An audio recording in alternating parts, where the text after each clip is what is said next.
نیتشے کا اخلاقی نظریہ۔ نیتشے کے فلسفے کو عام طور پر الحاد کے فروغ سے جوڑا جاتا ہے کیونکہ اس نے مغربی مذہبی اخلاقیات، خاص طور پر مسیحی نظام اخلاق پر سخت تنقید کی ہے۔ نیتشے کا مشہور بیان خدا مر گیا مذہبی بنیادوں پر قائم اخلاقی نظام کے زوال کی طرف اشارہ کرتا ہے۔ تاہم یہ کہنا غلط ہوگا کہ نیتشے کے فلسفے میں کوئی اخلاقی نظام موجود نہیں تھا۔ اس کے نظریات اخلاق کی ایک نئی بنیاد رکھنے کی کوشش کرتے ہیں جو مذہب سے آزاد ہو۔ ذیل میں ہم اس کے اخلاقی افکار و نظریات کا جائزہ لیں گے۔ نیتشے کے اخلاقی تصورات۔ پہلا تصور، فوق البشر۔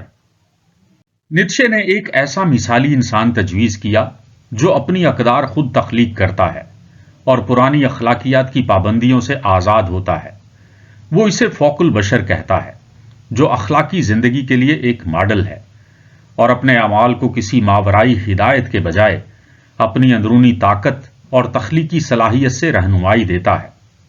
فوق البشر کا مقصد انسانی کمزوریوں سے بالا تر ایک ایسی شخصیت کی وضاحت کرنا ہے جو روایتی اخلاقیات، مذہبی پابندیوں اور سماجی اصولوں کو پیچھے چھوڑ کر خود اپنے اصول تخلیق کرتی ہے۔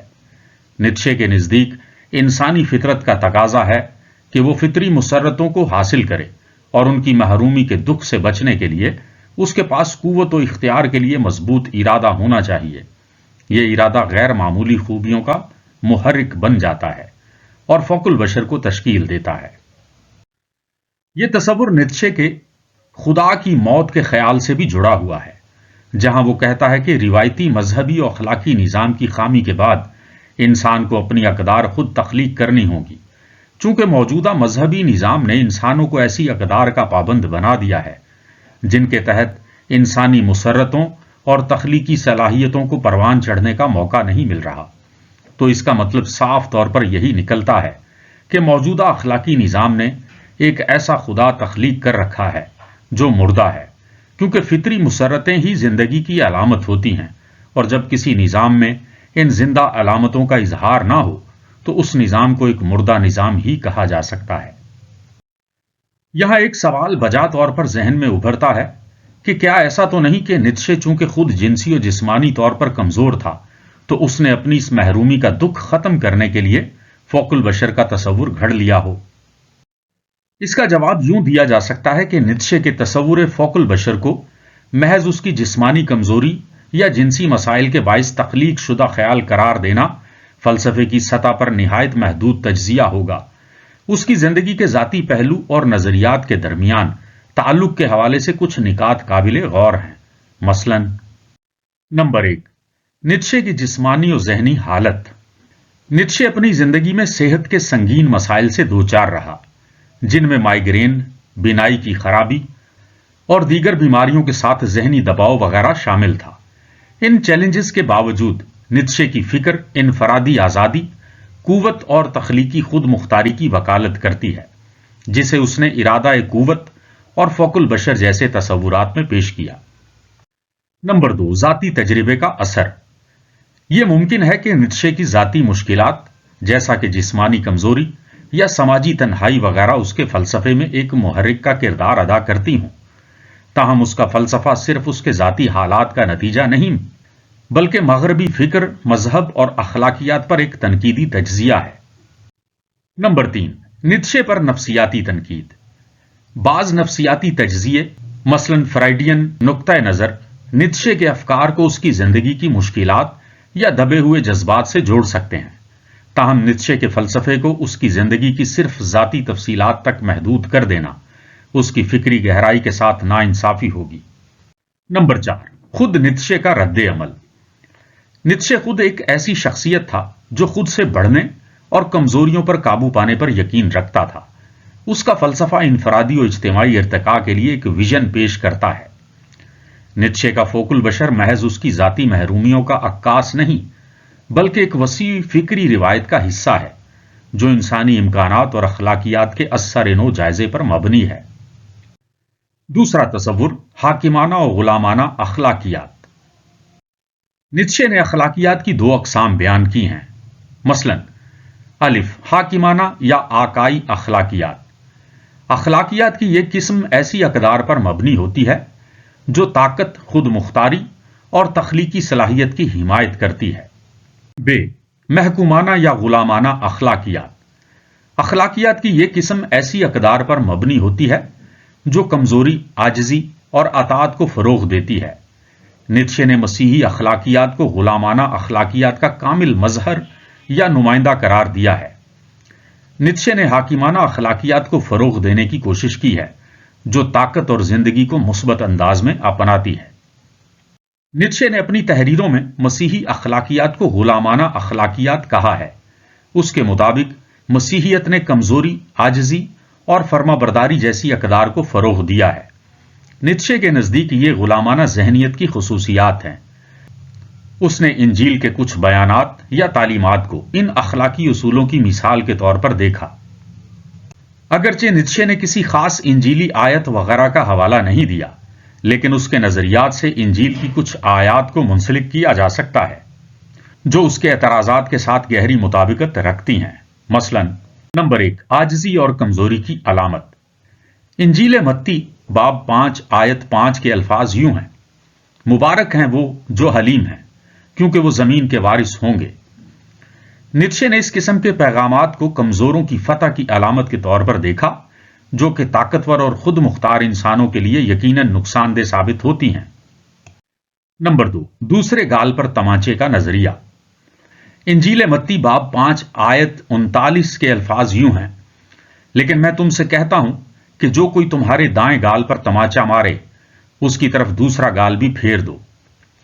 نیتشے نے اس اصول کو غلامانہ ذہنیت کے فروغ کے طور پر دیکھا جو طاقت کے بدلے اطاعت کو ترجیح دیتا ہے. نمبر 3 دولت اور طاقت کے خلاف تعلیم. انجیل متی باب 19 آیت 24 کے الفاظ یوں ہیں: اونٹ کا سوئی کے ناکے میں سے نکل جانا اس سے آسان ہے کہ دولت مند خدا کی بادشاہی میں داخل ہو. نیتشے نے دولت اور طاقت کی مخالفت کو زندگی کی فطری جد و جہد کے خلاف سمجھا. نمبر 4 دشمنوں سے محبت اور ان کو معاف کرنے کا درس. انجیل لوکا باب 6 آیات 27 تا 28 کے الفاظ یوں ہیں: اپنے دشمنوں سے محبت رکھو، جو تم سے عداوت رکھیں ان کا بھلا کرو، جو تم پر لعنت کریں ان کے لیے برکت چاہو، جو تمہاری تحقیر کریں ان کے لیے دعا کرو.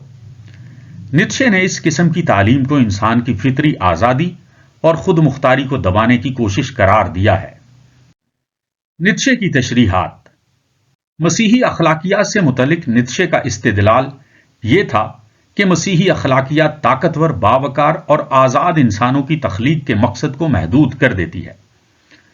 یہ اخلاقیات فرد کو اپنی ذات کی نفی کا درس دیتی ہے اور آکائی یا حاکمانہ اخلاقیات کی حمایت پر مجبور کرتی ہے. نیتشے نے مسیحی اخلاقیات کے اس پہلو پر شدید تنقید کی ہے کیونکہ یہ اخلاقیات قوت و اقتدار کے برعکس کمزوری اور غلامی کو اہمیت دیتی ہے. اس نے یہ بھی کہا کہ یہ غلامانہ اخلاقیات زندگی سے نفرت اور ایک خیالی جنت کے وعدے پر مبنی ہے. نتیجہ: نیتشے نے انجیل کے ان نظریات کو شدید تنقید کا نشانہ بنایا جو عاجزی اور قربانی پر مبنی تھے، کیونکہ وہ انہیں انسان کی تخلیقی صلاحیتوں اور خوبیوں کے خلاف سمجھتا تھا. اس کے خیالات نے مذہبی اخلاقیات کو چیلنج کرنے میں ایک منفرد اور اثر انگیز کردار ادا کیا ہے. تیسرا تصور ارادہ قوت. نیتشے کے مطابق زندگی کا بنیادی مقصد طاقت کا حصول ہے. ارادہ قوت محض جسمانی یا سیاسی طاقت نہیں، بلکہ یہ زندگی کی تخلیقی اور انفرادی ترقی کی علامت بھی ہے. نیتشے کے فلسفے میں ارادہ قوت کا تصور مرکزی حیثیت رکھتا ہے. یہ زندگی اور تخلیق کی ایک بنیادی قوت کے طور پر پیش کیا گیا ہے.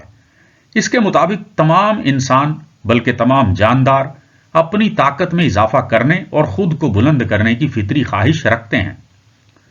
تاہم یہ تصور بلا شبہ افراد یا گروہوں کے درمیان تصادم کا باعث بھی بن سکتا ہے، خاص طور پر اگر اسے غلط یا محدود انداز میں سمجھا جائے. ارادہ قوت، تخلیق یا تصادم. نمبر 1 ارادہ قوت میں تخلیق کا پہلو. نیتشے کا ارادہ قوت ایک مثبت تصور رکھتا ہے جہاں افراد اپنی اندرونی قوت کو بروئے کار لاتے ہوئے اپنی زندگی کو بہتر بناتے ہیں، اپنی صلاحیتوں کو نکھارتے ہیں اور نئی اقدار تخلیق کرتے ہیں۔ یہ قوت صرف بیرونی غلبے یا طاقت کے ذریعے نہیں، بلکہ خود پر قابو پانے، تخلیقی عمل کرنے اور اپنی حدود سے آگے بڑھنے کی کوشش کے ذریعے ظاہر ہوتی ہے۔ نمبر 2، ارادہ قوت میں تصادم کا پہلو۔ چونکہ ارادہ قوت میں طاقت کے لیے جد و جہد شامل ہے، لہذا اس کا تصادم اور ٹکراؤ کی صورت میں ظہور بھی ایک منطقی امکان ہے۔ افراد یا گروہوں کے درمیان تصادم تب پیدا ہوتا ہے جب ان کی قوت کے ارادے ایک دوسرے کے مد مقابل آ جائیں، خاص طور پر جب گروہی غلبے، طاقت یا مادی وسائل کے حصول کے لیے مقابلہ ہو۔ نیتشے کی تشریحات۔ نیتشے کے نزدیک تصادم ہمیشہ منفی نہیں ہوتا، بلکہ یہ ایک تخلیقی اور زندگی کو تقویت دینے والا عمل بھی ہو سکتا ہے۔ اس نے اخلاقیات اور اقدار کے تصادم کو انسانی ارتقاء کا ایک اہم حصہ قرار دیا ہے۔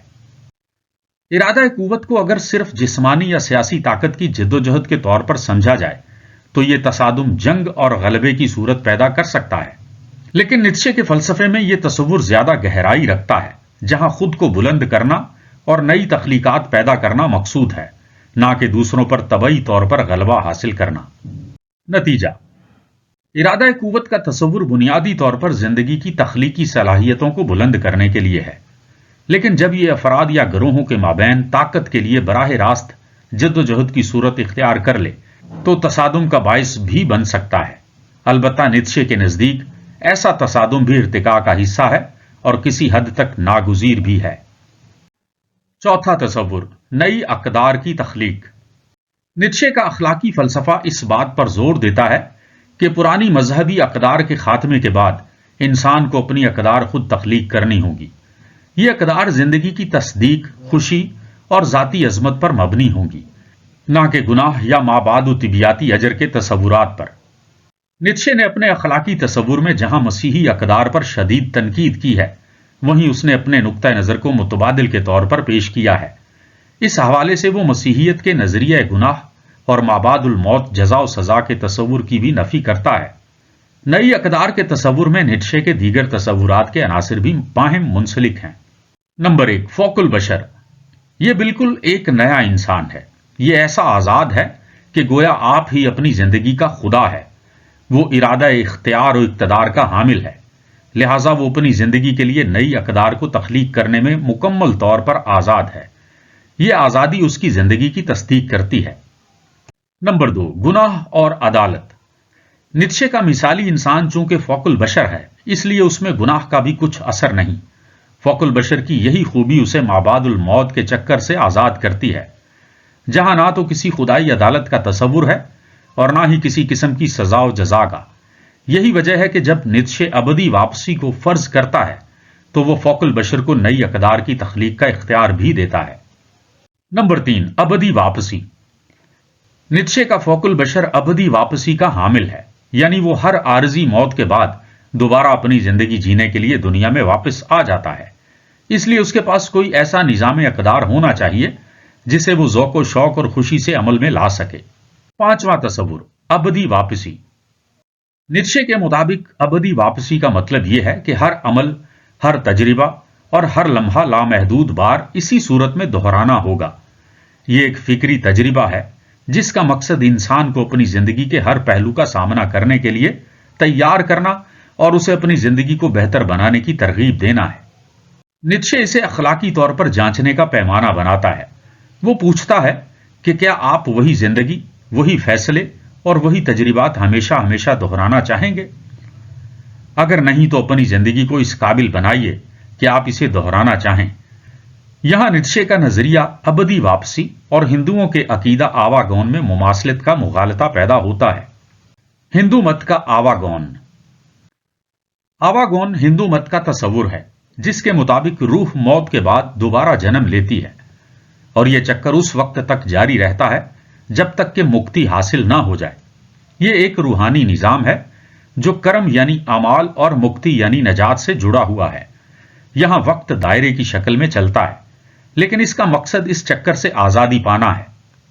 اگرچہ ان دونوں نظریات میں وقت اور وجود کی غیر مکانی تکرار کا تصور موجود ہے، لیکن نیتشے کا نظریہ فلسفیانہ اور نفسیاتی نوعیت کا ہے جو اخلاقی خود مختاری اور فرد کے وجودی فیصلوں پر زور دیتا ہے۔ آواگون ایک مذہبی اور روحانی نظریہ ہے جو کرم کے اصول اور روح کی نجات پر مرکوز ہے۔ نیتشے براہ راست ہندو مت سے متاثر نہیں تھا، اس کے خیالات یونانی فلسفہ سے متاثر ہیں، خاص طور پر ہیراکلیٹس کا نظریہ وقت کا چکر اور جدید سائنسی نظریہ مثلاً حرکیات توانائی کا اثر نیتشے کے تصور اخلاق پر زیادہ نظر آتا ہے۔ تاہم نیتشے نے مشرقی فلسفے پر بھی محدود حد تک توجہ دی تھی، اور یہ ممکن ہے کہ اس کے تصور میں مشرقی خیالات کا بلا واسطہ اثر شامل ہو گیا ہو، خاص طور پر ان فلسفوں کے حوالے سے جو یورپی فلسفہ کے ذریعہ اس کے دور میں زیر بحث آئے تھے۔ خلاصہ، نیتشے کا تصور ابدی واپسی اور ہندو مت کا آواگون مختلف فکری نظاموں کا حصہ ہیں۔ نیتشے کا مقصد فرد کو زندگی کی تکرار کے فکری تجربے سے اپنے اعمال کی معنویت پر غور کرنے کی ترغیب دینا ہے، جبکہ آواگون کرم اور روحانی نجات کے نظام سے جڑا ہوا ہے۔